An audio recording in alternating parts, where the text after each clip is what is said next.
Hi, evergreen നഴ്സറിയിലേക്ക് എല്ലാവരെയും സ്വാഗതം ചെയ്യുന്നു. ഞാൻ ഇന്ന് പറയാൻ പോകുന്നത് നമ്മുടെ ഒരു ചെടിയെക്കുറിച്ചാണ്.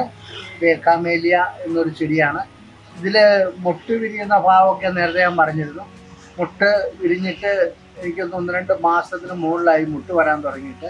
അത് നമ്മുടെ ഒരു മുട്ട് വന്നെങ്കിലും അതിൻ്റെ ക്ലൈമറ്റ് ഇച്ചിരി മോശമായതിനാൽ ഞാൻ എടുത്ത് വേറെ സ്ഥലത്തേക്ക് മാറ്റി വെച്ചു കഴിഞ്ഞപ്പോൾ ആ പൊട്ടിൽ ഓരോ പൂക്കൾ വിരിയാൻ തുടങ്ങി.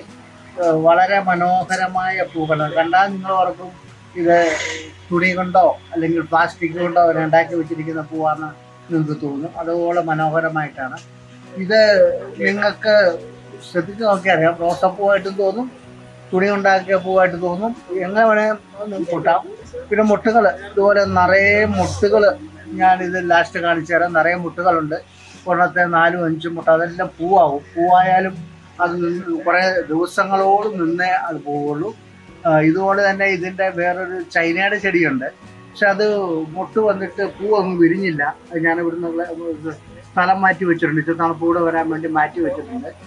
അപ്പോൾ ഇത് വളരെ നല്ല ഒരു ചെടിയാണ്. വീട്ടിൽ വെച്ചാൽ അതൊരു സീസൺ ഉണ്ട്, സീസണിൽ പൂ ഉണ്ടാവുള്ളൂ. എങ്കിലും ഉണ്ടാകുമ്പോൾ വളരെ രസകരമായ പൂവാണ്. ഞാനിത് കടയുടെ ഫ്രണ്ടിൽ വെച്ചിരുന്നതാണ്. ഫ്രണ്ട് വെച്ച് കഴിയുമ്പോൾ പൊടികളൊക്കെ അടിച്ചിട്ട് നമുക്ക് തന്നെ ഒരു ബുദ്ധിമുട്ട് തോന്നിയിട്ടാണ് ഞാൻ ഇവിടെ കൊണ്ട് വെച്ചിരിക്കുന്നത്. അപ്പം ഇതും എവർഗ്രീനിലുണ്ട്. ഇതിൻ്റെ തൈ ഉണ്ടാക്കി തരാമോ എന്ന് ഞാൻ നോക്കുന്നുണ്ട്. തൈ ഉണ്ടാക്കി കൊടുക്കാൻ പറ്റുമെങ്കിൽ ഇവിടെ തൈ ഉണ്ടാക്കി നമുക്ക് വിൽക്കണം, അതാണ് എൻ്റെ ആഗ്രഹം. അപ്പോൾ ഈ മുട്ടുകളൊക്കെ നിങ്ങളെ കാണിച്ചു തരാം. ഇതാണ് നിറച്ച് മുട്ടുകൾ ചെടിയിലുണ്ട്. അപ്പോൾ ഈ വീഡിയോ ഇഷ്ടപ്പെട്ട് കഴിഞ്ഞാൽ എല്ലാവരും എനിക്ക് ലൈക്ക് ചെയ്യുക, ഷെയർ ചെയ്യുക, അടുത്ത വീഡിയോ വരെ കാത്തിരിക്കുക. ഹായ്, ഇതാണ് മുട്ടുകൾ. ഇതിൻ്റെ മുട്ടുകൾ നിങ്ങൾ ശ്രദ്ധിച്ചോണം.